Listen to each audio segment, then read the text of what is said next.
Doctor BR Ambedkar Konaseema జిల్లా రామచంద్రపురం పట్టణంలోని sub registrar కార్యాలయం వద్ద ఏపీ రాష్ట్ర దస్తావేజు లేఖర్లు సంక్షేమ సంఘం ఆధ్వర్యంలో లేఖర్లు ధర్నా నిర్వహించారు.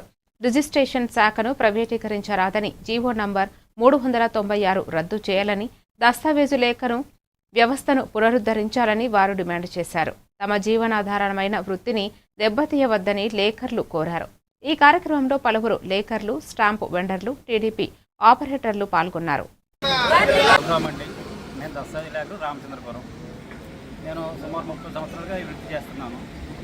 ఈ వృత్తిలో ప్రభుత్వం రకరకాల సమస్యలు పెట్టారు, అన్ని అధిగమిస్తున్నాం, ముందుకు వెళ్తున్నాం, సాగుపడుతున్నాం, విధానం జరుగుతున్నాయి. గతంలో వైఎస్ జగన్మోహన్ రెడ్డి గారు ఏవైతే ఇబ్బందులు కలిగించారో వాటిని అన్నింటినీ మేము తొలగించేస్తాం, మీకు పరిపాలన ఇస్తామని చెప్పేసి కొత్త ప్రభుత్వం, కూడా ప్రభుత్వం వచ్చిందండి. ఉన్నది కనుక ఆ జీవోని రద్దు చేసేసి యథాతథంగా గతంలో ఎలాగైతే ఉన్నదో అలాగే జరిపించుకొని ప్రభుత్వానికి విన్నపం చేసుకుంటున్నాం.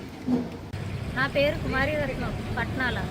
నేను గత 20 సంవత్సరముల నుండి ఈ వృత్తిలో కొనసాగుతున్నాను. నేనే కాదు, ప్రతి దస్తావేజు లేఖకులు ఎన్నో సంవత్సరాల నుంచి కొనసాగుతున్నారు.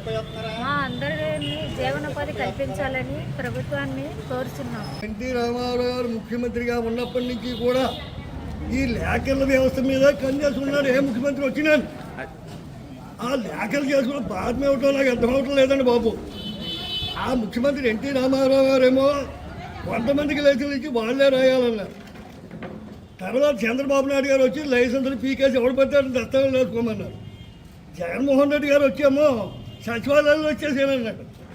మళ్ళీ ఇప్పుడు పవన్ కళ్యాణ్ గారు, చంద్రబాబు నాయుడు గారు ఈ కూటమి ప్రభుత్వం వచ్చి ఈ సేవకి ఇచ్చేసామంటున్నారు. ఈ వృత్తి మీద ఆధారపడి ఎన్నో వేల కుటుంబాలు ఉన్నాయి. ఆ చదువుకున్న వాళ్ళు పోస్ట్ గ్రాడ్యుయేట్ దగ్గర నుంచి 10th క్లాస్ వరకు చదువుకున్న ఎంతోమంది ఈ లేఖ వృత్తి మీద ఉద్యోగాలు లేక ఆధారపడి ఉన్నారు. 1/4